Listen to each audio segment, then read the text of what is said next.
mon travail ici-bas. C'est la volonté du Seigneur. Ma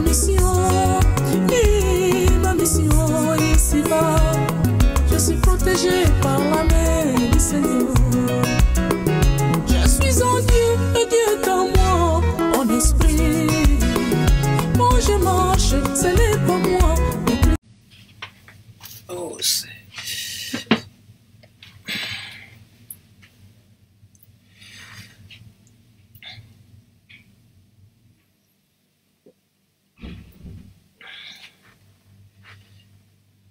Shalom, bien-aimés dans les Seigneurs. Vraiment, la connexion d'Internet nous fait défaut. Nous avons été coupés par la connexion. Nous sommes revenus. Et là, nous espérions que le Seigneur permettra que nous passions, n'est-ce pas, notre prédication jusqu'à la fin. Salut Papa Roger. Donc voilà, la connexion était coupée. Nous sommes revenus par la grâce de Dieu, bien-aimés. Nous continuons, nous parlons, n'est-ce pas, de ces grands thèmes que nous avions intitulés les mystères de Jésus-Christ dans le corps de Samson. Nous avions dit que tous les prophètes de l'ancienne alliance, tous ceux-là qui ont été envoyés par l'Éternel en Israël avant Jésus-Christ, ils avaient tous servi des représentations à l'homme de Jésus. Ils étaient tous des préfigurations, des allégories, des images de Jésus-Christ. Voilà pourquoi les Juifs, quand on leur demandait ce qu'ils pensaient de Jésus, ils disaient que pour eux, Jésus pourrait être la réincarnation de l'un des prophètes. Mais qu'est-ce qui leur faisait dire cela? Nous disons que ces gens-là voyaient quelque part en Jésus-Christ les traces de tous les prophètes. Voilà pourquoi ils pouvaient dire de lui qu'il était la réincarnation d'Élie. Ou tout simplement, il était l'un des prophètes qui serait revenu à la vie. Vous comprenez, bien-aimés dans le Seigneur? Donc Jésus, c'est un grand mystère. Alors, les dimanches passés, n'est-ce pas, on avait exploité un sous-thème tiré toujours dans ces grands thèmes, le mystère de Jésus-Christ dans le corps de Samson. Nous avions parlé sur la naissance prophétique de Samson. Nous avions dit que la naissance de Samson était une naissance prophétique. Mais elle était prophétique comment et pourquoi, bien-aimés dans le Seigneur? Eh bien, Samson, il faudrait déjà noter que c'est quelqu'un que Dieu avait suscité au milieu d'Israël pour qu'au travers de lui, l'Éternel puisse accorder la délivrance aux enfants d'Israël. Parce qu'à cette époque-là, Israël était sous la domination philistine. Mais vous allez remarquer que ce fut seulement au terme de la 40e année de la servitude ou d'asservissement, de la domination des Philistins sur Israël, que Dieu va susciter un enfant né d'une femme stérile.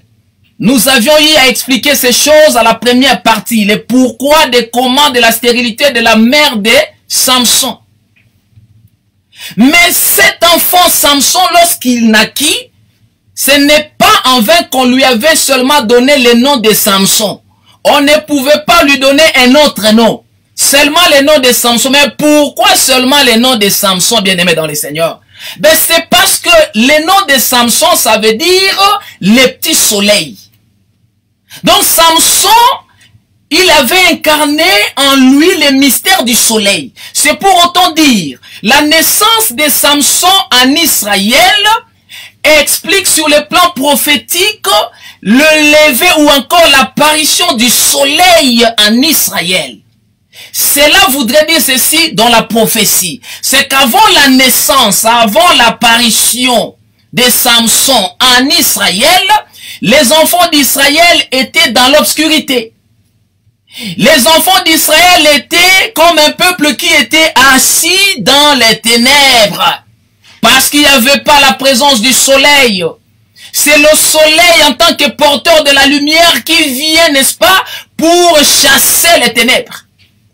Et Dieu, dans sa sagesse et dans ses calculs, dans son plan et dans son programme, ainsi que dans ses mystères, il savait très bien qu'il allait susciter un sauveur en Israël, qu'au terme de la 40e année de l'asservissement philistin. Alléluia. Bien-aimés dans le Seigneur, nous disons et nous réitérons pour dire que cette chose-là n'est pas vaine, parce que Dieu, il est un Dieu qui fait toutes choses bonnes en son temps, et Salomon va nous dire dans Proverbe chapitre 16 verset 4, c'est que Dieu fait tout pour un but.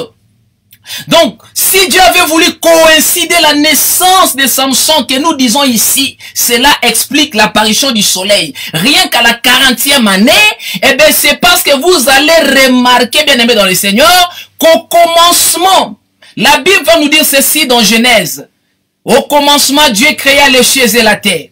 La terre était informe, elle était vide. Et il y avait de l'obscurité, il y avait des ténèbres à la surface, n'est-ce pas, de l'abîme. Et Dieu va dire que la lumière soit. Alléluia, alléluia. Dieu va susciter la lumière. Dieu va faire paraître la lumière. Dieu va envoyer la lumière. Dieu va dire que la lumière soit. Et la lumière parut. Mais remarquez bien, vous allez comprendre, vous allez voir que cette lumière-là, Dieu l'avait dit au premier jour, mais c'est une lumière qui n'avait pas de corps. Maintenant, remarquez au 4e jour. Alléluia, j'aime ça. Remarquez maintenant au 4e jour de la création, Dieu va créer le soleil. J'étais en train de dire ceci, bien aimé dans le Seigneur. Je dois répéter ce que je viens de dire parce que la vidéo avait bloqué. Je disais ceci. Ce fut au 4e jour de la création que Dieu avait créé le soleil. Or, vous allez remarquer que Samson, lui aussi, c'est un soleil. Et Dieu l'avait suscité en Israël à la 40e année. Dans la sagesse de Dieu, en ce qui concerne le mystère des chiffres, les chiffres 4 et le nombre 40, bien aimé, ça représente une même chose. Ce sont des chiffres ou des nombres, si vous voulez, qui expliquent un même mystère, une même chose. Donc, nous disons ceci, bien-aimé, c'est que la naissance de Samson, elle est prophétique parce que, lui étant un petit soleil, si on avait donné à Samson le nom de Samson qui veut dire le petit soleil, eh bien, c'est parce que quelque part, c'est caché, quelque part, se trouvait le grand soleil. Ou encore le vrai soleil, les grands soleils, le véritable soleil, c'est notre Seigneur Jésus-Christ. C'est lui le grand soleil, bien-aimé dans le Seigneur, le soleil de la justice. Voilà pourquoi, bien-aimé, lorsque Jésus-Christ devrait naître, alléluia, j'aime ça, lorsque Jésus devrait naître, alors que Zacharie, le père de Jean-Baptiste, avait son fils Jean-Baptiste avec lui entre ses mains, Zacharie va prophétiser au sujet de Jésus-Christ qui allait naître. Il va dire ceci. Il dira, grâce aux entrailles de la miséricorde et en vertu de laquelle le soleil levant nous a visités d'en haut. Donc, le prophète Zacharie, qui était un sacrificateur en ce temps-là, bien aimé dans les seigneurs, il va établir, n'est-ce pas, une comparaison. Ce n'est même pas une comparaison, mais une analogie. Voilà. Il va établir un rapport entre la naissance de Jésus-Christ et la visitation du soleil levant depuis le ciel. Donc, bien aimé dans le Seigneur, c'est pour autant dire la naissance de Samson qui avait annoncé la lumière en Israël, parce que, écoutez, dans la sagesse de Dieu, dans le mystère de Dieu, celui qui est sous la domination de son ennemi, celui qui est l'asservissement de son adversaire, ben, il est considéré comme quelqu'un qui est assis dans les ténèbres, quelqu'un qui est envahi par l'obscurité de la nuit. Celui-là a besoin de la lumière et Israël avait besoin de la lumière. La lumière, c'est la délivrance. La lumière apporte la délivrance, bien-aimé dans le Seigneur.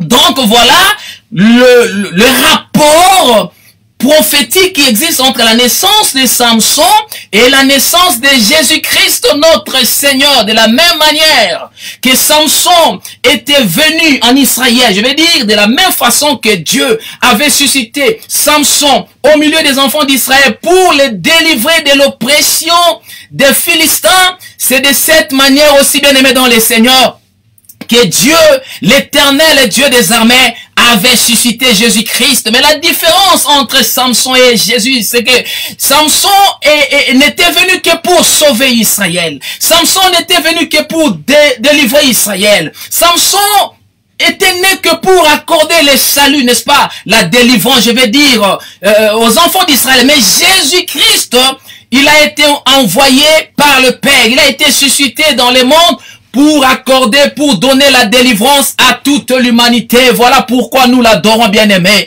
Voilà pourquoi nous le louons. Voilà pourquoi nous le célébrons. Parce que il est le sauveur du monde. La Bible dit, voici l'agneau de Dieu. C'est Jean-Baptiste. Lorsqu'il voyait Jésus-Christ en train de passer, alors que tout le monde voyait un homme qui passait, Jésus de Nazareth, celui qu'on connaissait comme fils de Marie, fils de Joseph le charpentier. Mais quand Jean-Baptiste l'a vu, il l'a vu avec un œil spirituel, un œil prophétique, et il va dire de lui, il va lui rendre le témoignage en disant, voici, celui-là que vous voyez en train de passer, c'est lui l'agneau de Dieu qui ôte le péché du monde. Bien aimé, si Dieu ôte vos péchés, c'est que vous êtes délivrés. Si Dieu ôte vos péchés, c'est que vous êtes sauvés. Si Dieu ôte vos péchés, c'est que vous êtes bénis. La vraie bénédiction, bien-aimé dans le Seigneur, la vraie délivrance selon Dieu, selon la pensée du Christ, c'est le pardon du péché. Alors, bien-aimé dans le Seigneur, nous voudrions, n'est-ce pas, entamer un deuxième sous-thème. Aujourd'hui, nous voudrions parler sur un sous-thème que nous avions intitulé, j'aimerais que nous lisions d'abord un passage biblique. Et c'est sur base de ce que nous allons lire que nous allons, n'est-ce pas, fonder ou formuler notre sous-thème d'aujourd'hui. Nous allons lire, n'est-ce pas, Juge chapitre 14, versets 1 à 3. Écrivez-nous Juge chapitre 14, versets 1 à 3. Que le Seigneur te bénisse, frère Roger, frère Mitterrand, l'homme de Dieu, Delpino, que le Seigneur te bénisse, l'homme de Dieu. Donc voilà, nous sommes dans le Juge chapitre 14, versets 1 à 3. Sois béni ma fille Soraya. Sois bénie ma fille Andrea. Donc nous allons lire Juge chapitre 14, n'est-ce pas? Juge chapitre 14. Écrivez-nous les passages bibliques bien-aimés s'il vous plaît. Voilà. On va nous dire ceci. On dira Samson descendit à Timna. Et il y vit une femme parmi les filles des Philistins. N'oubliez pas de partager la vidéo s'il vous plaît. Faites profiter aussi aux autres, n'est-ce pas, ces moments de bénédiction en partageant tout simplement la vidéo. Ça ne va pas vous coûter 2 minutes, bien aimés dans le Seigneur. C'est juste par un clic et la vidéo est partagée. Je réponds à la lecture. On dit Samson descendit à Timna et il y vit une femme parmi les filles des Philistins. Verset 2, lorsqu'il fut remonté, il le déclara à son père et à sa mère. Et il dit, j'ai vu à Timna une femme parmi les filles des Philistins. Prenez-la maintenant pour ma femme. Son père et sa mère lui dirent, n'y a-t-il point de femme parmi les filles de tes frères et dans tout notre peuple que tu ailles prendre une femme chez les Philistins qui sont incirconcis? Et Samson dit à son père, prends-la pour moi car elle me plaît. Alléluia. Que le Seigneur bénisse la lecture, n'est-ce pas, de sa parole. Nous parlons de Samson bien-aimé dans le Seigneur et au travers de Samson, nous révélons le mystère de Jésus-Christ. Et là, dans le passage qu'on vient de lire, on nous dit ceci. On dit, lorsque Samson, n'est-ce pas, après qu'il y grandit, après qu'il fut devenu un homme fait, un beau jour comme ça, un beau jour, Samson va descendre. J'aime ça. Alléluia. Permettez que je boive un peu de l'eau bien-aimée dans le Seigneur. L'Écriture va nous dire qu'un beau jour, Samson qui se réveilla comme ça, il décida, n'est-ce pas, de descendre en un lieu, en une contrée qu'on appelle Timna. Oh, quand je parle de Timna, alléluia, quand je parle de Timna, je ne sais pas pourquoi, mais Timna me fait penser à Judas, le quatrième fils de Jacob. Parce qu'il y a aussi un rapport, il y a aussi un lien très prophétique entre Judas, le quatrième fils de Jacob, et la contrée de Timna. Sur le plan historique, Timna, c'est le territoire, c'est une portion de terre que Josué, n'est-ce pas, avait répartie à la tribu de Judas lors du partage des territoires. Mais quand je parle de Timna en rapport avec Judas, c'est que, bien aimé dans le Seigneur, dans l'histoire de Judas, dans Genèse chapitre 38, hein, vous allez remarquer si vous lisez dans Genèse chapitre 38, hein, c'est que Timna, la Bible va nous dire que c'est là où Judas faisait tondre ses brebis. Alléluia, j'aime ça. C'est là à Timna que Judas faisait tondre ses brebis. Cela explique quoi? Cela explique que à Timna, c'est là où Judas, n'est-ce pas, dépouillait ses brebis de leur toison. Que le Seigneur vous bénisse, alléluia. Tondre une brebis, ça veut dire la dépouiller de sa toison. La toison, c'est quoi? C'est l'ensemble des poils, n'est-ce pas, de la brebis. La toison d'une brebis, c'est les poils, n'est-ce pas, des brebis. Et on prenait cela, on employait ces poils-là de brebis pour pouvoir en faire, n'est-ce pas, des vêtements en lin. Donc, ici, bien aimé dans le Seigneur, je suis en train de vouloir, n'est-ce pas, nous faire comprendre le mystère, n'est-ce pas, et la valeur de Timna. C'est à Timna qu'on pouvait avoir alors la toison, les poils des brebis. À Timna, c'est là où on dépouillait les brebis pour pouvoir fabriquer des vêtements en lin pour que les hommes puissent, n'est-ce pas, se vêtir. Donc ici, nous comprenons déjà que pour que l'homme parvienne à se vêtir de vêtements en lin, il faudrait noter que le lin ou les vêtements en lin, dans la pensée biblique, ça symbolise, c'est quelque chose de très significatif, bien aimé dans le Seigneur. Les lins ou les vêtements en lin dans la Bible, ça symbolise même les sacrés. Vous allez remarquer que les sacrificateurs portaient des vêtements en lin.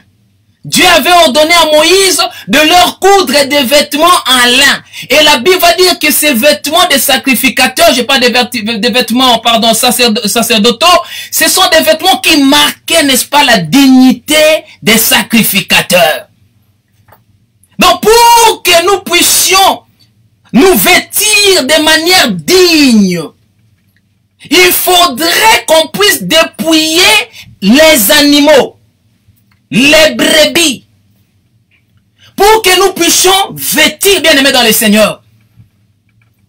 Et vous allez comprendre maintenant, bien aimés dans le Seigneur, que lorsque le Seigneur Jésus, alléluia, j'aime ça, lorsque le Seigneur Jésus, on l'entraînait pour les crucifier, lorsque Isaïe parle des souffrances de Jésus, lorsque Isaïe prophétise sur les jours où on devrait crucifier le Seigneur Jésus, dans Esaïe chapitre 53, le verset 7, le prophète Esaïe va dire ceci.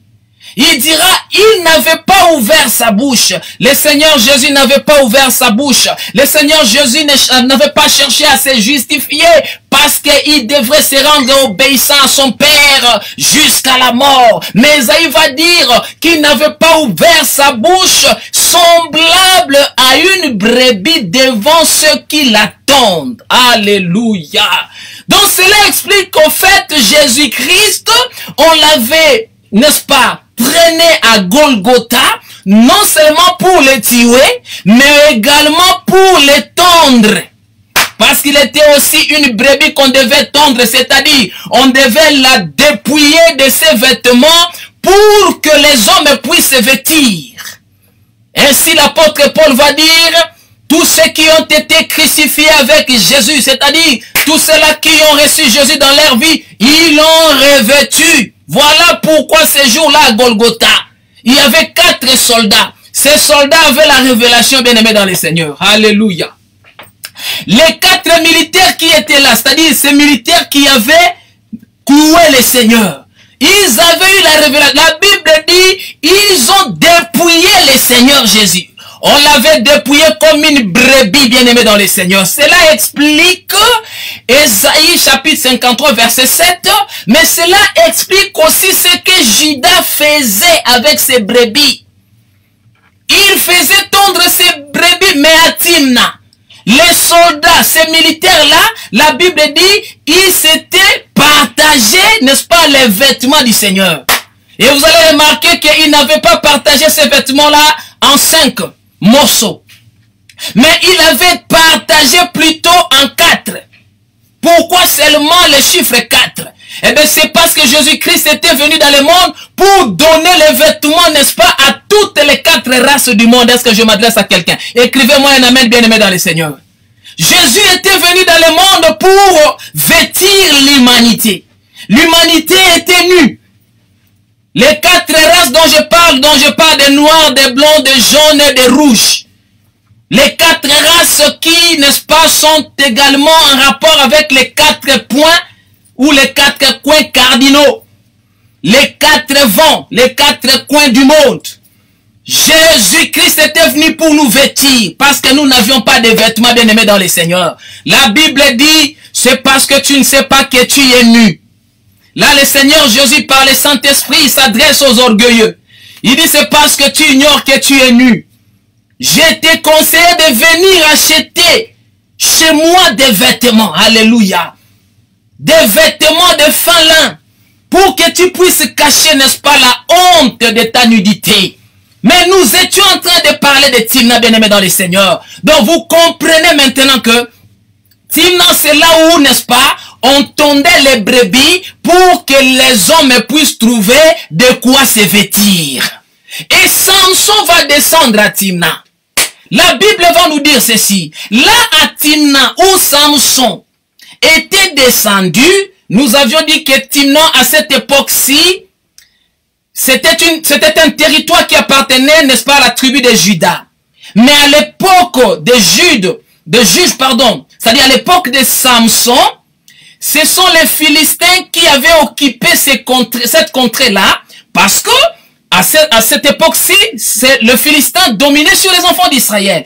Et vu qu'il dominait sur les enfants d'Israël, ils avaient occupé Timna. Et Samson, à Timna, où il était allé, la Bible va nous dire que il a remarqué, alléluia, Samson a vu une femme philistine, c'est-à-dire une femme parmi les filles des Philistins. Et la Bible dit que Samson l'aima. Samson s'est senti attiré par cette fille philistine.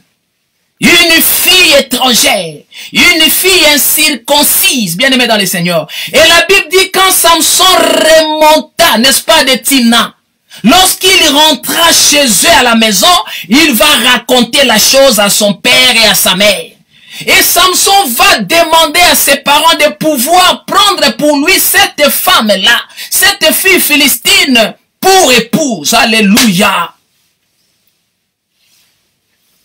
Mais la Bible dit, mais les parents de Samson ne s'étaient pas accordés au choix de Samson, leur fils. Les parents de Samson s'opposèrent à cela. Ils lui refusèrent, n'est-ce pas, cela. Vous allez comprendre que si les parents, n'est-ce pas, de Samson avaient refusé de prendre cette jeune fille, cette femme philistine, pour épouse à leur fils Samson, ben c'est parce que selon la loi de Moïse, cela ne pouvait pas se faire. Ici, nous sommes encore, n'est-ce pas, à la lettre. Nous sommes au récit du songe. On n'a pas encore expliqué le mystère qui se cache derrière ces récits historiques. Nous devions d'abord avoir une bonne compréhension du récit historique, selon l'histoire, bien-aimée dans le Seigneur. Les parents de Samson vont refuser et nous disons que s'ils avaient refusé, ce n'était pas parce qu'ils étaient contre leur fils. Ils n'avaient pas refusé pour le plaisir de refuser à Samson ce qu'il voulait. Mais eux, ils s'étaient, n'est-ce pas, référés à la loi de Moïse. Or, la loi de Moïse va dire quoi? Deutéronome chapitre 7, verset 3. Écoutez ce que la loi de Moïse va dire au sujet des femmes étrangères. Samson tomba amoureux d'une femme étrangère. Mais écoutez ce que Moïse avait prescrit. Deutéronome chapitre 7, verset 3. L'Écriture va nous dire ceci, bien-aimés dans le Seigneur. Nous lisons la parole du Seigneur. La Bible va dire, tu ne contracteras point de mariage avec ces peuples. Tu ne donneras point tes filles à leurs fils et tu ne prendras point leurs filles pour tes fils. Alléluia. Donc, selon Moïse, il faudrait déjà noter que Moïse, c'est l'icône de tous les prophètes de l'ancienne alliance. Moïse, c'est le grand prophète des Juifs. C'est le grand prophète de l'ancienne alliance. C'est le prophète majeur de l'ancienne alliance, bien-aimé dans le Seigneur. Et Moïse avait dit ceci. Les enfants d'Israël ne devraient pas contracter, n'est-ce pas, de mariage avec des femmes étrangères. Les enfants d'Israël ne pouvaient pas s'allier en mariage, en alliance avec les femmes, avec les hommes étrangers, les incirconcis. Donc ici, qu'est-ce que nous voyons? Nous voyons Samson qui tombe amoureux d'une femme alors que la loi l'empêche. La loi de Moïse l'empêche, n'est-ce pas, bien-aimé, de pouvoir prendre une telle femme en mariage. Voilà pourquoi ses parents vont lui refuser cela. Chrétiens, vous devez, ou nous devons savoir que la loi de Moïse ne nous considère pas. La loi de Moïse ne considère pas les gens des nations que nous sommes. Selon l'esprit de la loi de Moïse, les gens des nations sont comme des animaux. Donc si Moïse avait prescrit cela, bien aimé dans le Seigneur, cela explique que, bon, il avait prescrit parce que, écoutez, lorsqu'il y a mariage entre un Israélite et un non-Israélite, une telle union, selon la pensée de la loi, selon l'esprit de la loi de Moïse, une telle union est considérée comme une relation contre nature. Donc c'est comme si un homme épousa, n'est-ce pas, une bête. Parce que les gens des nations, nous disons que les Congolais, les Angolais, les Français, nous tous là, nous sommes considérés selon la loi de Moïse comme des animaux. Et Jésus-Christ lui-même a affirmé la chose quand il était venu. Un jour, il s'est croisé avec une femme étrangère, une femme syrophénicienne, la femme cananéenne. Cette femme avait sa fille qui était malade.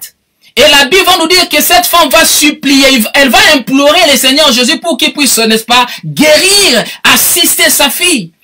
Et quelle a été la réaction? Quelle a été la réponse de Jésus? Jésus était un juif quant à la chair. Et il avait répondu, il avait agi comme un juif à l'égard de cette femme. Jésus a dit ouvertement à cette femme-là qu'il n'était pas convenable, qu'il n'était pas bon de prendre la nourriture destinée aux enfants. Elle l'a donné aux chiens. Vous comprenez? Jésus, c'est quelqu'un, c'est un envoyé de Dieu, c'est un serviteur de Dieu. Et Dieu l'avait envoyé dans le monde pour apporter la nourriture aux enfants. Cette nourriture-là ne pouvait pas être donnée aux animaux, aux bêtes. Mais grâce, ou encore à cause de la connaissance, à cause de la révélation et la grâce que cette femme avait obtenue, le Seigneur Jésus était obligé, ces jours-là, de prendre la nourriture des enfants et la donner aux chiens. Parce que la femme avait dit ceci dans la révélation. Cette femme avait dit dans la connaissance de la révélation de la parole de Dieu. Elle avait dit que les chiens, les petits chiens, qui traînent sous, n'est-ce pas, la table de leur maître, ces petits chiens-là profitent. Ils mangent les miettes qui tombent tombe, n'est-ce pas, sous la table. Et quand la femme a dit ça, le Seigneur Jésus a compris que cette femme avait saisi, n'est-ce pas, la révélation. Or, la révélation dans la prophétie a dit ceci. Dieu avait dit aux enfants d'Israël que lorsque vous serez en train, n'est-ce pas, de faire votre moisson, s'il vous arrivait d'oublier une gerbe, vous la laisserez, n'est-ce pas, aux étrangers. La gerbe oubliée et les miettes de pain qui tombent sous la table, ça explique un même mystère. Donc ici, bien aimé, j'avais ouvert cette parenthèse tout simplement pour affirmer ce que j'avais dit. Nous avions dit que pour les Juifs qui sont assis sur la loi de Moïse, pour eux, selon que la loi de Moïse leur a instruit, nous autres, gens des nations, nous sommes comme des sous-hommes. Nous ne sommes même pas comme des sous-hommes. Nous ne sommes pas des vrais hommes. Nous sommes des animaux bien-aimés dans le Seigneur. Donc, si quelque part, un jour, tu vois un juif bien-aimé dans le Seigneur qui se croit supérieur à toi à cause de sa race juive, comprends que la chose là, qu'il a fait, n'est-ce pas, s'enorgueillir de la sorte, il a appris dans la loi de Moïse. Alléluia. Et donc voilà pourquoi les parents de Samson ne pouvaient pas accorder cela à Samson. Mais la Bible va nous dire que Samson va insister. Samson va s'obstiner. Samson va insister auprès de ses parents de lui prendre cette femme-là. En d'autres termes, Samson insista afin que ses parents désobéissent même à l'ordre de Moïse. Désobéissent même à l'ordre de Moïse. Donc ici, qu'est-ce que nous voyons? Nous voyons dans Samson un enfant rebelle. Nous voyons dans Samson un enfant indocile. Nous voyons dans Samson un enfant désobéissant. Un enfant insoumis. Parce qu'il n'avait pas voulu se soumettre à la vie de ses parents. Il n'avait pas voulu se soumettre à la loi de Moïse. Il a voulu faire son désir. Samson, nous disons que, bien aimé dans le Seigneur, il se comporte en un enfant rebelle. Ainsi, le sous-thème de notre enseignement de ce dimanche, bien aimé dans le Seigneur, nous l'avons intitulé comme suit. L'indocilité prophétique de Samson, c'est-à-dire la désobéissance prophétique, l'indiscipline prophétique de Samson. Nous voyons que Samson avait agi en un enfant indiscipliné. Samson avait agi en un enfant indocile. Cependant, nous disons que cette indocilité de la part de Samson à l'égard de ses parents, elle est prophétique, bien aimée dans le Seigneur. Elle est prophétique, pourquoi? Lisez le verset 4. Juge chapitre 14, verset 4. Remarquez maintenant ce que la Bible va nous dire, bien aimé. La parole de Dieu va nous dire ceci. Juge chapitre 14, verset 4. Nous rappelons que nous sommes en train de parler sur le mystère de Jésus-Christ dans le corps de Samson. La Bible va dire, son père et sa mère ne savaient pas que cela venait de l'Éternel, car Samson cherchait une occasion de dispute de la part des Philistins. En ce temps-là, les Philistins dominaient sur Israël. Alléluia. La parole du Seigneur, la parole de Jésus. Le verset 4, bien aimé, va nous dire quelque chose qui va nous bouleverser. Le verset 4 va nous présenter quelque chose qui va bouleverser même les parents de Samson. Parce qu'en fait, les parents de Samson avaient agi en personne, en gens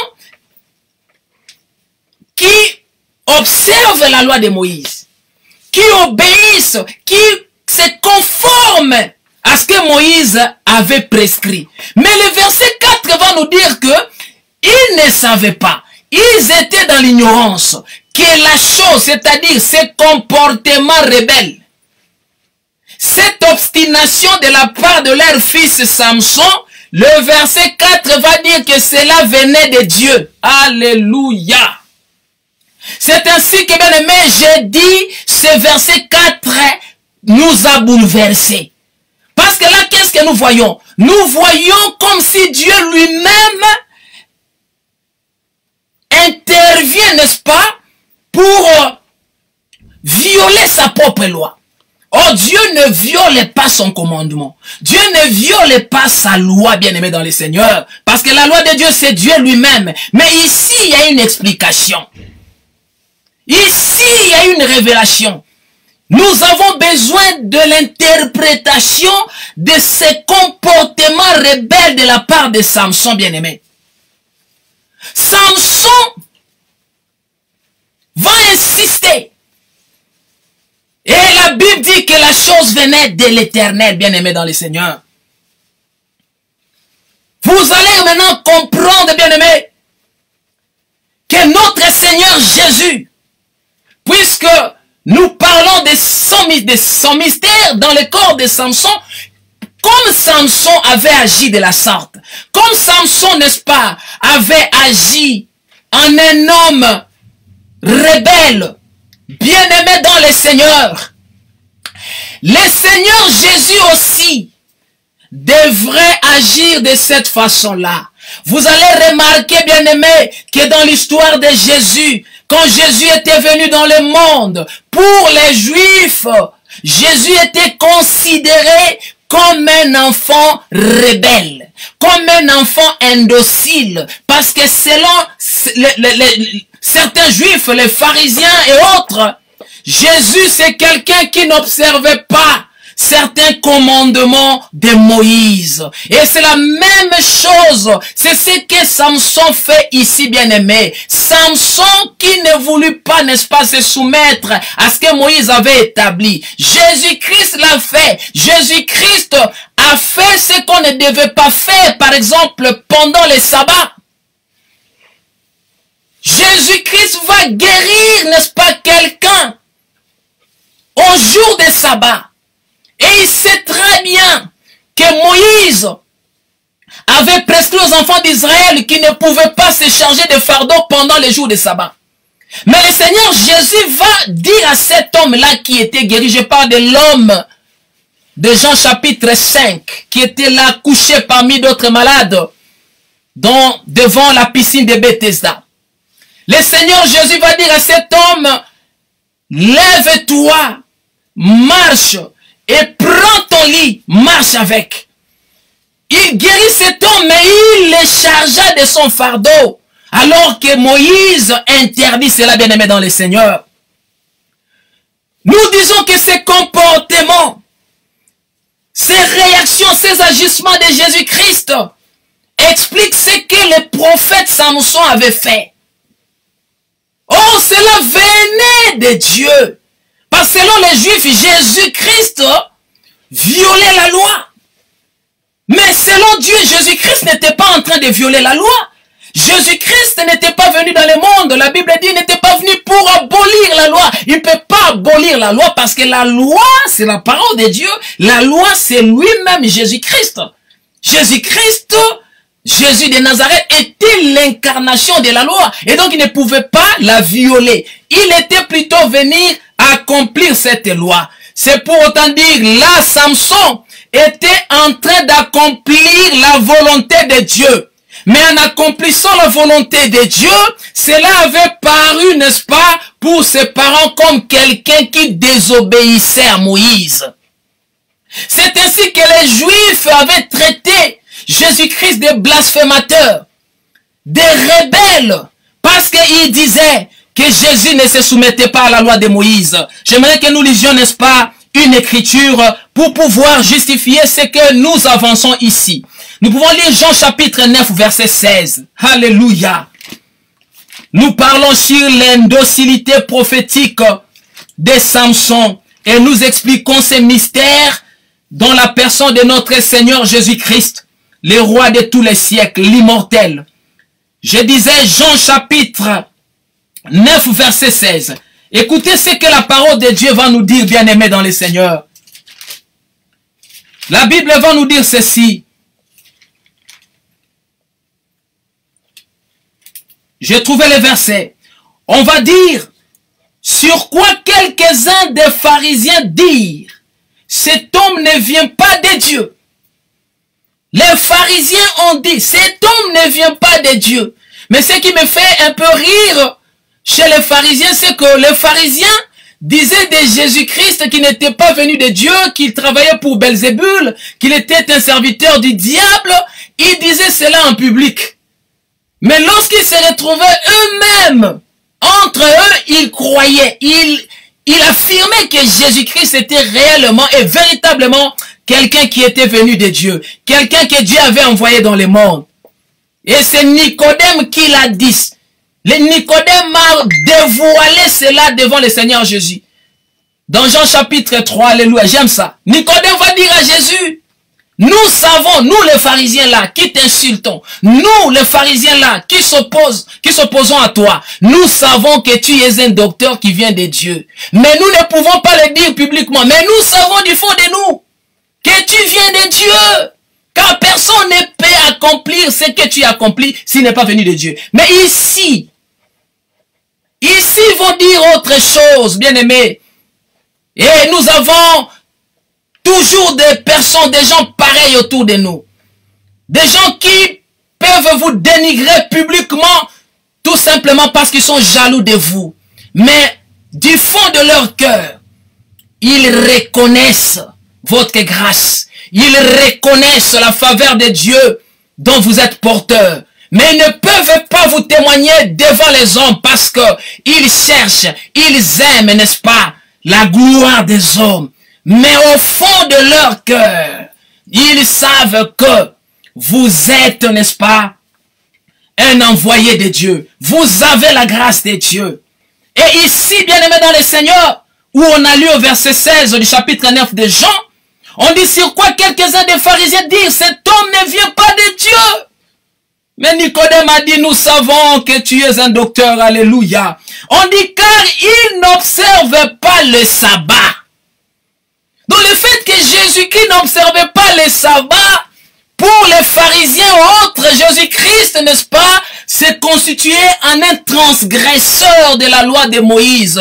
Mais ils ignoraient que le Seigneur Jésus-Christ était venu dans le monde pour établir la réforme des choses.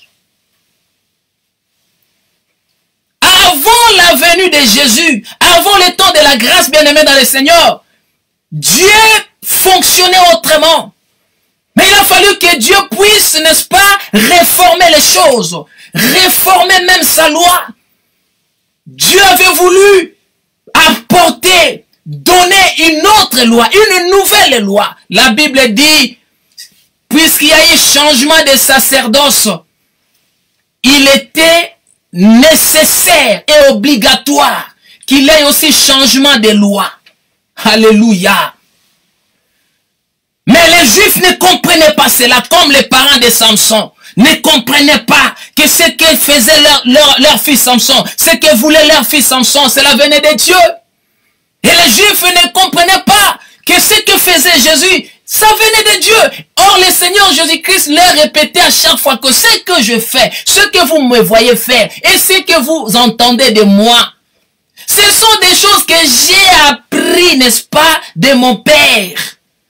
Je ne parle pas de moi-même. Je ne rends pas témoignage de moi-même. Je rends le témoignage de mon Père. C'est lui qui m'a envoyé. Alléluia. Jésus était venu, bien-aimé, pour réformer. Il était venu pour introduire, pour instaurer, je vais dire, une nouvelle loi. Cette loi qui a fait qu'aujourd'hui, bien-aimé dans le Seigneur, nous qui autrefois nous étions considérés comme des étrangers. Nous étions traités des incirconcis par les Juifs selon la chair, par Israël selon la chair. Aujourd'hui, en ces temps de la grâce, le Seigneur Jésus nous a introduits. En fait, le Seigneur Jésus a tout simplement révélé ce qui était caché. En vérité, je vous l'ai dit.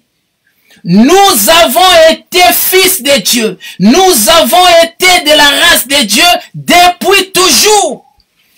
Je parle de nous, c'est-à-dire, je parle de l'Église. Je parle de toutes les nations qui ont cru en Jésus-Christ. Nous étions fils de Dieu dès l'éternité. Mais le problème, c'est qu'Israël ne nous connaissait pas. C'est ce que le prophète Ésaïe va nous dire. Ésaïe chapitre 63, verset 16, si je ne m'abuse. On dira qu'Abraham ne nous connaît pas. Abraham ne nous connaît pas. Israël ignore ce que nous sommes. Cependant, nous sommes enfants de Dieu. Voilà pourquoi un jour, j'aime cela, dans Matthieu chapitre 3. Dans Matthieu chapitre 3, le Seigneur Jésus va révéler, il va rappeler aux Juifs quelque chose qu'ils ignoraient depuis toujours. Le Seigneur Jésus va leur dire ceci. Le Seigneur Jésus va leur rappeler ceci. J'aimerais que nous lisions cela, bien-aimés dans le Seigneur. C'est très important ce passage. Matthieu chapitre 3, verset 9. Pour comprendre comment est-ce que le Seigneur Jésus-Christ nous connaissait. Et il savait très bien que nous étions enfants de Dieu. Nous étions fils élus de Dieu. Matthieu chapitre 3, verset 9. Le Seigneur va dire ceci, bien-aimé. C'est un passage très merveilleux. C'est un passage, bien-aimé, qui doit réjouir les gens des nations que nous sommes. Le Seigneur va dire ceci. Il va dire aux Juifs qui se glorifiaient du fait qu'ils étaient fils d'Abraham. Les Juifs qui se glorifiaient du fait qu'ils étaient l'unique peuple dans le monde qui avait Dieu. Parce qu'il faut savoir que dans l'ancienne alliance, le seul peuple qui avait Dieu, c'est Israël. Et donc, la seule nation où il y avait la lumière et la vie, c'est Israël. C'est ce qu'on a expliqué déjà. Il va dire ceci. Et ne prétendez pas dire en vous-même, nous avons Abraham pour père. Les Juifs se glorifiaient. Ils s'enorgueillissaient de cela. Du fait qu'ils sont la postérité d'Abraham. Mais ici, le Seigneur Jésus va leur dire ceci. Ne prétendez pas dire en vous-même, nous avons Abraham pour père. Car je vous déclare que de ces pierres-ci, Dieu peut susciter des enfants à Abraham. Alléluia. Donc le Seigneur Jésus leur rappelle que faites attention. Dieu est capable. Rien n'est impossible à Dieu. Dieu est capable de susciter des pierres que vous voyez, une postérité, des enfants à Abraham. Ces paroles avaient suscité la jalousie dans le cœur des pharisiens. Au fait, le Seigneur Jésus a employé le verbe pouvoir. Il dit il peut. Mais ici, dans sa sagesse, le Seigneur Jésus savait, dans sa préscience, qu'il n'est même pas question de pouvoir. Il savait que Dieu, dans son plan, allait susciter d'autres enfants à Abraham au travers des pierres. Les pierres, ça représente tout simplement l'incrédulité. Et donc là, le Seigneur Jésus voudrait dire ceci. Dieu est capable de susciter à Abraham d'autres enfants parmi les incrédules, parmi les gens des nations. Et plus tard, il va dire la même chose, mais cette fois-ci de manière très ouverte. Il va dire à ses disciples ceci. Il va leur révéler en disant dans Jean chapitre 10, le Seigneur Jésus, dans Jean chapitre 10, verset 16, va dire aux disciples, j'ai encore d'autres brebis. Alléluia. Bien-aimé, j'aimerais te rappeler, toi qui me suis, le Seigneur Jésus te connaissait avant que tu puisses te connaître toi-même. Le Seigneur Jésus te connaissait avant même que ton père et ta mère puissent se rencontrer pour que tu puisses entrer dans le monde. Jésus te connaissait comme il avait connu Jérémie. Avant que ce dernier ne soit conçu, avant que ce dernier ne soit tissé dans les seins de sa maman. Le Seigneur Jésus les connaissait parce que il est un Dieu omniscient. Et là, il va dire, dans Jean chapitre 10, verset 16, bien sûr, il va dire aux Juifs, j'ai encore d'autres brebis. Les Juifs, c'est-à-dire les disciples qui étaient là, parce qu'ils étaient tous Juifs, ils ne savaient pas qu'à part eux, le Seigneur Jésus, le bon berger, avait encore un autre troupeau que eux ne connaissaient pas. Alléluia. Il est merveilleux notre Seigneur. Il est merveilleux notre Sauveur Jésus. Il nous connaissait d'avance. Il nous a aimés depuis très longtemps, depuis l'éternité. La Bible dit ce que Dieu a connu d'avance. Il les avait aussi prédestinés à porter l'image de son Fils Jésus-Christ, afin que ce dernier, c'est-à-dire notre Seigneur Jésus-Christ, soit reconnu comme le premier-né au milieu de plusieurs frères. Nous sommes plusieurs frères, n'est-ce pas? Et nous avons un grand frère. Nous avons un frère qui est très élevé, plus élevé que nous. Il s'appelle Jésus-Christ, notre Seigneur. Et il va dire aux disciples, j'ai encore d'autres brebis que vous ne connaissez pas. Celles-là ne font pas partie de ces troupeaux, mais ce sont mes brebis. Elles entendront elles aussi ma voix et elles me suivront.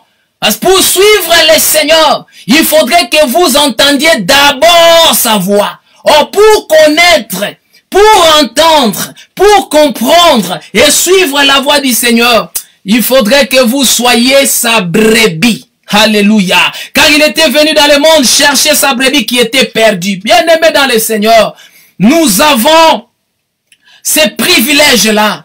Et nous devons avoir, n'est-ce pas, ce désir de célébrer notre Seigneur Jésus, de célébrer notre Sauveur, parce qu'à la croix, il avait donné sa vie, bien-aimé dans le Seigneur, pour que nous revenions à Dieu. La Bible dit les châtiments, la colère de Dieu qui nous a donné la paix aujourd'hui était tombée sur lui. Pour que nous puissions retrouver la paix avec Dieu, parce que nous étions devenus ennemis de Dieu, séparés d'avec Dieu, chassés de la présence de Dieu, privés de sa gloire et de sa vie. Mais pour que nous puissions récupérer, bien-aimés, tous ces avantages-là, Dieu avait exigé qu'il fasse tomber son châtiment quelque part, qu'il fasse tomber sa colère sur quelqu'un. En effet, Dieu ne pardonne jamais le péché gratuitement. Est-ce que je m'adresse à quelqu'un? Je répète, Dieu ne pardonne jamais le péché gratuitement. Dieu ne pardonne le péché que s'il y a paiement d'un prix. La Bible dit sans effusion de sang. Ça, c'est Dieu qui parle. Sans effusion du sang, il n'y a pas de rémission. Donc s'il n'y a pas effusion du sang, n'attendez pas la rémission du péché de la part de l'Éternel. Mais pour qu'il y ait la rémission, n'est-ce pas, il faut que les châtiments tombent. Pour qu'il y ait effusion du sang, il faut que la colère de Dieu tombe. Bien-aimés dans le Seigneur, nous devons parfois réaliser la grandeur de la colère de Dieu. Le Seigneur Jésus a vu cela, bien-aimé, à Gethsemane. Avant même Golgotha, Jésus avait vu la colère de Dieu à Gethsemane. La colère de Dieu s'était représentée comme une coupe. Voilà pourquoi la Bible parle de la coupe de la colère de Dieu. Jésus a vu ça à Gethsemane, une coupe remplie de la colère de Dieu. Cette coupe, bien-aimée, était destinée pour que toi et moi, nous la buvions. Le Seigneur Jésus avait eu l'angoisse quant à la chair. Il a dit, Père, si c'est possible que tu puisses aménager, que tu puisses enlever devant moi cette coupe. Mais après, il est revenu. Lorsqu'il est revenu, bien-aimé dans le Seigneur, dans sa dimension de la divinité, il avait su qu'il était venu dans le monde pour boire cette coupe-là. Il était venu dans le monde pour passer à la mort. Jésus, Christ ne pouvait pas. Il ne pouvait pas avoir peur de la mort. Parce que lui-même voulait ça. Un jour, il a dit, il y a un tel baptême que je dois être baptisé. Il y a un baptême que je dois être baptisé. Mais il me semble que ce baptême-là tarde. Donc quelque part, c'est comme si le Seigneur Jésus-Christ lui-même précipitait sa mort. Rappelez-vous quand Judas avait mangé le morceau du pain trempé dans le vin. Le Seigneur Jésus lui avait dit, ce que tu as à faire, fais-le et fais-le promptement. Pierre a voulu s'opposer à la mort de Jésus. Et lui, il pensait qu'il était en train de bien agir. Il va dire au Seigneur Jésus, cela ne va pas t'arriver. Tu ne mourras pas, cela ne t'arrivera pas. Nous sommes là, nous, tes soldats, nous sommes là. Et nous avons nos épées. Nous allons combattre pour toi. Nous allons empêcher que tu ne sois mis à mort. Mais le Seigneur Jésus va lui dire, arrière de moi, Satan. Tu mets en scandale. Tu mets en scandale. C'est pour monter à la croix. C'est pour mourir à la croix que je suis venu dans le monde afin de donner la vie à l'humanité. La Bible dit comme Moïse éleva les serpents dans les déserts. Alléluia. Comme Moïse éleva les serpents dans les déserts, il a fallu aussi que le Fils de l'homme soit élevé. Donc Pierre, si tu veux t'opposer à la crucifixion de Jésus, à sa mort, il faudrait que tu remontes d'abord le temps et que tu ailles t'opposer à Moïse lorsqu'il était en train d'élever le serpent. Parce que comme Moïse éleva, c'est Jean chapitre 3 qui le dit, verset 14. On va dire comme Moïse éleva le serpent, d'errer dans le désert.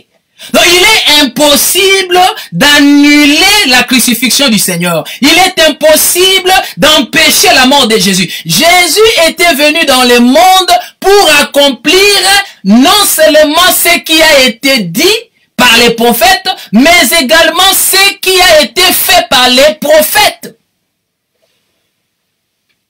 La crucifixion du Seigneur Jésus-Christ devait accomplir les serpents que Moïse avait élevés dans le désert, afin que quiconque croit, alléluia, afin que quiconque croit en lui ne périsse point, mais qu'il ait la vie éternelle. Donc vous comprenez bien aimé dans le Seigneur que l'indocilité ou la désobéissance, l'indiscipline de Samson explique tout simplement la manière dont le Seigneur Jésus-Christ devrait accomplir la loi de Moïse. Or, nous expliquons que cette façon-là, pour les Juifs, à la lumière de la lettre de la loi de Moïse, c'était une façon de transgresser la loi. Et donc, Jésus-Christ, pour eux, agissait en un fils rebelle. Nous avons vu ce même comportement prophétique au fils de Saül, Jonathan. Alléluia, j'aime Jonathan. Jonathan va violer les serments que son père avait fait faire au peuple. Nous allons lire ça, c'est le dernier passage, bien-aimé. Biblique, on va lire. 1 Samuel chapitre 14, versets 24 à 32. 1 Samuel chapitre 14.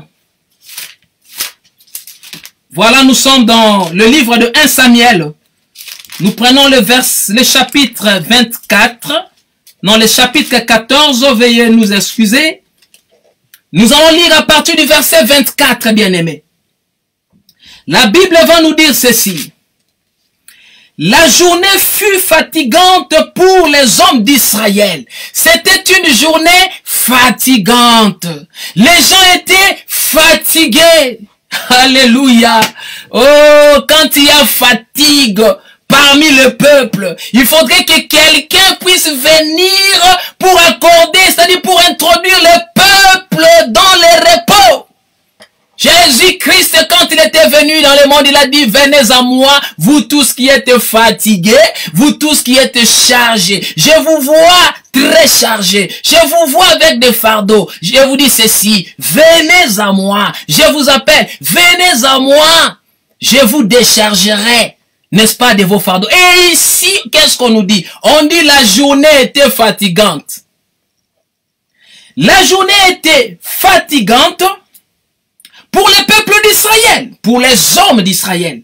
Saül avait fait jurer au peuple en disant, maudit soit l'homme qui prendra de la nourriture avant le soir. Saül, un roi, Saül, un père qui maudit son peuple. Saül donne un commandement, il fait faire un serment au peuple, selon lequel personne ne pouvait manger avant le coucher du soleil. Mais la Bible dit la journée était fatigante. Le peuple était fatigué. Écoutez bien aimés dans le Seigneur. Verset 25 on dit, tout le peuple était arrivé dans une forêt où il y avait du miel à la surface du sol. Alléluia. Il y avait du miel, mais personne ne pouvait manger du miel. Pourquoi? Mais parce qu'il y avait une interdiction mise, une interdiction donnée par Saül, un commandement. Et si quelqu'un désobéissait à cela, bien-aimé, il serait maudit. Parce que Saül avait dit qu'il soit maudit. C'est lui qui mangerait avant le coucher du soleil. Mais la Bible dit le peuple va arriver dans un endroit où il y avait du miel. Le miel. La Bible va dire ceci, bien-aimé. On ne va pas entrer dans le mystère du miel. Nous allons plutôt aller toucher ce qui est plus important pour nous, bien-aimés. On va nous dire ceci au verset 26. Lorsque le peuple entra dans la forêt, il vit du miel qui coulait. Mais nul ne porta la main à la bouche, car le peuple respectait le serment. Le peuple respectait la loi. Le peuple se soumettait au commandement, à la loi donnée par Saül. Alléluia. Le verset 27, Jonathan ignorait les serments que son père avait fait faire au peuple. Jonathan, c'est un fils bien-aimé de Saül. Alléluia. Jonathan, c'est un fils qui allait à la guerre avec son père Saül. Jonathan, c'était un vaillant homme. Mais la Bible nous dit que Jonathan, il va ignorer les serments que son père avait fait faire au peuple. Ici, bien-aimé dans le Seigneur, je voudrais que vous voyez déjà avec l'œil prophétique les rapports prophétiques que nous établissons entre Jonathan et Samson et Jésus-Christ, qui est, n'est-ce pas, le véritable Samson, le véritable Jonathan. Et comme Jonathan avait agi de la sorte, Jésus-Christ ne pouvait qu'agir comme ça, bien-aimé, pour accomplir ce qui a été fait. Nous avions dit au départ que tous les prophètes de l'ancienne alliance n'avaient servi que d'ombre de Jésus-Christ. Jonathan va ignorer. Et écoutez, le verset 27. Jonathan ignorait les serments que son père avait fait faire au peuple. Il avança les bouts du bâton qu'il avait à la main, les plongea dans un rayon de miel et ramena la main à la bouche et ses yeux furent éclaircis. Jonathan va s'en foutre, n'est-ce pas, du commandement de son père. Donc ici, nous voyons encore dans Jonathan un comportement rebelle. Mais nous disons que ces choses sont prophétiques. Ces choses sont prophétiques. Rappelez-vous, Jésus-Christ qui vient dans le monde. Et il savait très bien que son père, la loi de Moïse avait dit ceci. On ne pouvait pas manger la chair avec le sang d'un animal. Mais Jésus-Christ, il savait très bien que lui aussi, il était venu dans le monde comme un animal. Jean-Baptiste l'a présenté comme étant l'agneau de Dieu qui ôte les péchés du monde. Mais Jésus va dire, moi je vous dis ceci, je sais qu'on vous avait dit, on vous avait interdit de boire le sang des animaux. Mais moi je vous dis ceci, si vous ne mangez pas ma chair, vous ne buvez pas mon sang, vous n'aurez pas la vie en vous. Remarquez encore ce comportement rebelle. Mais nous disons que, bien aimé, tout ceci est prophétique. Jonathan va manger du miel. Il va violer les commandements, les serments que son père avait fait faire au peuple. Il va manger le miel. Mais au lieu d'être maudit, parce que son père avait dit, celui qui oserait manger avant le coucher du soleil, il sera maudit. Mais curieusement, au lieu d'être maudit, la Bible va nous dire que les yeux de Jonathan vont s'ouvrir. La Bible dit ses yeux s'éclaircissent. Donc c'est comme si Jonathan était un aveugle. C'est comme s'il ne voyait pas bien. Mais quand il a mangé le miel, la Bible dit ses yeux s'éclaircissent. Ses yeux se sont ouverts. Donc la malédiction de son père n'avait pas eu d'effet sur Jonathan. C'est parce que, bien aimé, vous allez comprendre que Jonathan avait agi dans la révélation. Et l'acte posé par Jonathan explique tout simplement les temps de la grâce. Parce que au temps de la grâce que nous mangeons du miel. Mais il a fallu que quelqu'un vienne. Que quelqu'un vienne nous ôter, n'est-ce pas, de la servitude, de, comment, voilà, du fardeau, de la servitude, de l'esclavage, de la malédiction, de la loi de Moïse. Raison pour laquelle à la croix, le Seigneur Jésus n'avait pas vaincu que Satan.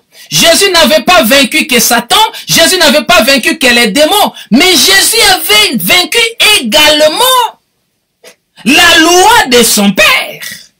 La Bible dit l'acte dont les ordonnances nous condamnaient, Jésus l'avait déchiré à la croix. Et remarquez ce que fait Jonathan. C'est pareil, bien aimé, sur le plan prophétique. Jonathan qui s'écarte. Jonathan, qui refuse de se soumettre au serment de son père qu'il avait fait faire au peuple. Le verset 28. Pendant que Jonathan mangeait comme ça, ici nous soulignons ceci. Nous disons que le miel, ça représente tout simplement la vie. On ne va pas entrer dans le miel, mais notez du moins que le miel, ça représente tout simplement la vie éternelle. Cela explique que avant que toi et moi, nous puissions accéder dans la vie éternelle, c'est lui qui a accédé d'abord dans la vie éternelle, c'est Jésus-Christ. Nous n'ignorons pas que Jésus-Christ, il est lui-même la vie éternelle. Mais ici, nous sommes en train de parler dans une autre portée, bien-aimée, prophétique. Dans une autre angle prophétique, Jésus-Christ, lui aussi, il a hérité le royaume, la vie éternelle. Si vous lisez dans Ésaïe chapitre 53 jusqu'à la fin, vous verrez que selon la prophétie faite par Ésaïe 53, le Seigneur Jésus, après avoir accompli parfaitement la volonté de Dieu, il a hérité lui aussi le royaume de Dieu. Et donc ici, Jonathan qui mange la miel. Mais écoutez, le verset 28, la Bible dit, alors quelqu'un du peuple lui adressant la parole dit, ton père a fait jurer le peuple en disant, maudit soit l'homme qui prendra de la nourriture aujourd'hui. Or le peuple était épuisé. Quelqu'un va rappeler à Jonathan, mais qu'est-ce que tu fais là? Ton père, n'est-ce pas, a donné un commandement. Mais qu'est-ce que tu fais? Ton père a donné un commandement. Il a fait jurer le peuple que personne ne pouvait manger. Celui qui oserait manger serait sous la malédiction. Mais écoutez ce que Jonathan va dire à l'égard de son peuple. Alléluia. De son père, pardon. Au verset 29. La Bible va dire ceci. Et Jonathan dit, j'aime ça, mon père trouble le peuple. Alléluia. Que le Seigneur bénisse Jonathan. Que le Seigneur bénisse Jonathan, fils de Saül. Jonathan va dire ceci, mon père, il est mon père. Mais je vous dis que mon père trouble le peuple. Le père qui nous a troublés, c'est la loi de Moïse. Moïse, c'est quelqu'un qui nous a troublés. Est-ce que je m'adresse à quelqu'un? Oh, tout celui qui se tient sous la loi de Moïse, il est dans le trouble. Moïse, c'est quelqu'un qui nous trouble, bien aimé. Moïse nous dit, ne touchez pas à ça, ne mangez pas ça, ne touchez pas ça. Mais Jonathan va dire, mon peuple trouble le peuple, mon père, trouble le peuple. Voyez donc comme mes yeux, n'est-ce pas? Voyez donc comme mes yeux sont éclaircis, parce que j'ai goûté un peu de miel. Jonathan avait mangé le miel. Si vous continuez cette lecture, n'est-ce pas, jusqu'au verset 32, vous verrez que ces jours-là, le peuple avait désobéi au serment que Saül, qui est, n'est-ce pas, l'image de la loi de Moïse, avait donné au peuple. Ils avaient mangé ces jours-là. Et grave encore, si vous lisez en bas, vous verrez que le peuple avait mangé. On va lire ça, bien aimé dans le Seigneur. Je sorte d'autres versets et nous allons lire le verset 31 et 32. On dit, Ils bâtirent ce jour-là les Philistins. Les Israélites bâtirent les Philistins. Depuis Micmac jusqu'à Ajalon, le peuple était très fatigué. Et il se jeta sur les butins. Ils se sont jetés sur les butins avant le coucher du soleil. Ils se sont jetés sur les butins. Ils prirent des brebis, des bœufs et des veaux. Et il les égorgea sur la terre. Et il en mangea avec le sang la parole du Seigneur. Ce jour-là, le peuple ont mangé la viande, n'est-ce pas, des brebis, la viande des bétails. La Bible dit, ils l'ont mangé avec leur sang. Ils ont mangé la viande, n'est-ce pas, des bétails avec leur sang. Or, la loi interdit de boire le sang. C'est pourquoi nous avions dit ceci. Ici déjà, nous voyons que Jonathan, par rapport à tout ce qu'il avait fait avec le peuple, cela nous explique le temps où nous sommes aujourd'hui, le temps de la grâce où Jésus nous a introduits. En ce temps de la grâce, nous mangeons et nous buvons le sang des bétails. Or, le bétail par excellence, c'est notre Seigneur Jésus-Christ. C'est lui qui nous avait donné sa chair et son sang à la croix de Golgotha. Bien-aimés dans le Seigneur, que le Seigneur vous bénisse, que la paix du Seigneur repose dans vos maisons, que la main favorable de Dieu soit avec vous, bien-aimés dans le Seigneur. Donc, Jésus était venu pour accomplir la loi de Moïse.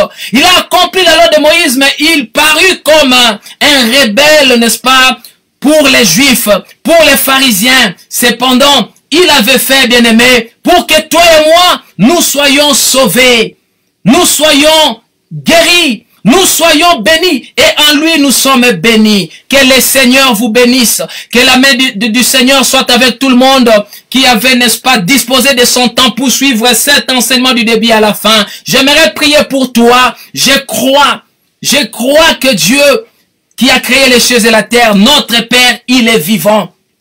Je sais que sa main n'est pas courte pour toucher n'importe où. Ainsi, je prie que la main puissante de l'Éternel est Dieu, sa droite, bien-aimée dans le Seigneur, soit sur ta vie, que sa droite t'accompagne, t'assiste en toutes choses. Sois béni au nom de Jésus-Christ.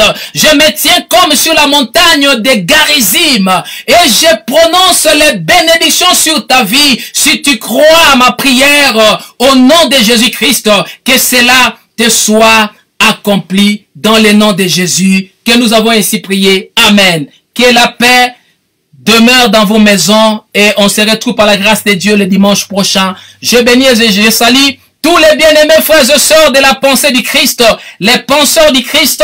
Je vous salue tous dans le nom de Jésus, traiteur saveur divine. Je salue Cyril Makana Igor. Que le Seigneur vous bénisse dans le nom de Jésus. Amen.